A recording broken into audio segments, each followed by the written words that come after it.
So இன்னைக்கு என்ன பார்க்க போறோம்னா பயிற்சி 7.8. பயிற்சி 7.8ல இருக்கக்கூடிய எல்லா எடுத்துக்காட்டு கேள்விகளுக்கும் சும்மா அட்டகாசமா பதிலளிக்க போறோம். வாங்க வீடியோக்குள்ள போலாம். சோ ஃபர்ஸ்ட் என்ன அப்படின்னா உகம கணக்குகளில் பயன்பாடுகள், அதாவது உகம கணக்குகளில் பயன்பாடுகள், அப்ளிகேஷன்ஸ் அண்ட் ஆப்டிமைசேஷன் அப்படின்னு சொல்லக்கூடியது. சோ மதிப்பு அல்லது உகம கணக்குகளை தீர்க்கும் முறை.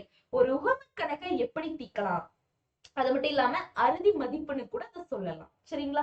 சோ இதுல வந்து ஒரு 5 படிகள் இருக்கு. எப்படி தீர்க்கலாம் அப்படிங்கிறதுக்கான ஒரு 5 படிகள் கொடுத்திருக்காங்க. என்ன கொடுத்திருக்காங்கன்னா ஃபர்ஸ்ட் படி பாருங்களேன், தேவையான அளவுகளுடன் கூடிய படத்தை வரைக. சோ தேவையான அளவுல அதுக்கான படத்தை வரையணும். எந்த அளவையை பெருமமாக்க அல்லது சிறுமமாக்க வேண்டுமோ அதற்கான சமன்பாட்டினை காண்க. பெருமமாக்கணுமோ சிறுமமாக்கணுமோ, சோ அதுக்கான சமன்பாட்டை கண்டுபிடிங்க. கொடுக்கப்பட்ட கட்டுப்பாடுகளுடன் தேவையான அளவை பெருமமாக அல்லது சிறுமமாக வேண்டும்.